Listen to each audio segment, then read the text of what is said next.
Когато Въло Радев ме покани да бъда оператор на филма "Осъдени души", и аз прочетах сценарият на "Осъдени души" и поисках разговор с Въло.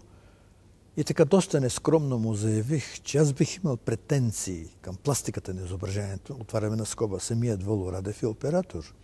Той има прекрасни образци. Просто си представете филма "Тютюн", който на този оператор, ами той е буквар.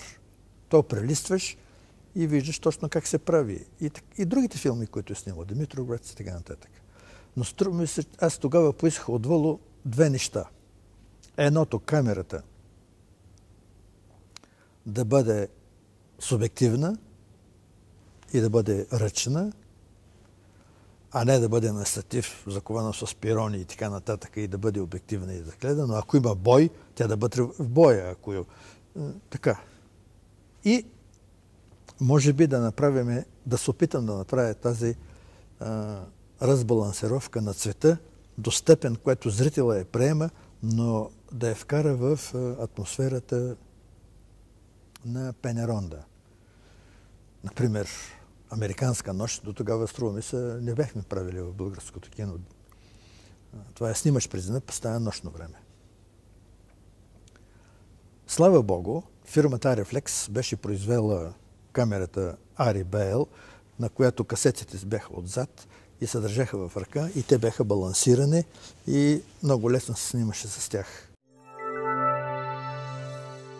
В Пенеронда, т.е. в пустинята, почти всички кадри на влизането на фалангисти, на цивилисти, на не знам какво, на катарзиса на отец Ередия, около кладеници, така, всичко това е снето от ръка. Това е едно от предизвикателствата, а както знаете, снимането от ръка изисква, освен устремът на самата камера, то трябва да бъде и стабилно изображението. То не може от ръка, ама да се кендил, като трябва да бъде много стабилно изображението. И разбира се, голямото предизвикателство беше снимането в самата пустиня Пенеронда, където самия пясък блестеше, качваше високо експлозионната константа и трябваше да се полагат специални грижи за портрета на актьорите, които иначе оставаха неосветени на изключително яркия фон на пясъка на Пенеронда.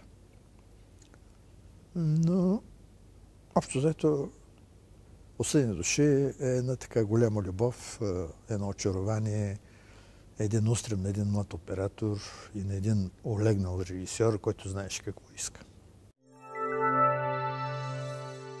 С режисьор, който е оператор, мене много му беше страх, но това беше добре, защото той не искаше от мене нещо, което той не го можеше. А пък аз го можех повече от него, благодарение, че бях доста по-млад. И много хубаво беше това, много добре се разбирахме. Разбира се, аз бях в един тандем, който е много особен беше. Художник, сценограф, беше светла му памет на професор Константин Джидров, който също оператор, и освен това му е хоби. Значи, представи си един екип от трима: режисьор, сценограф и оператор, които всичките тримата са оператори. И аз трябва да пробутам моята светла младежка идея. Но те бяха много умни, много разумни и така всичко вървеше много добре. Там, например, с Джидров има много един интересен случай. Трябваше да намерим Пенеронда и Въло беше разделил България на квадрати.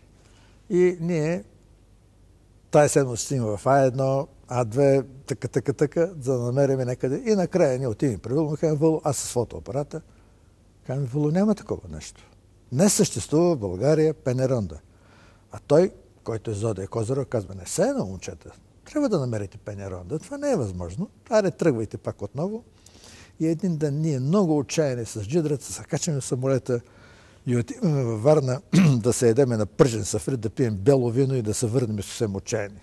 Но Бог помага на отчаянието. Ние, както се возиме на самолета, Джидрата е до илюминатора, аз съм до него.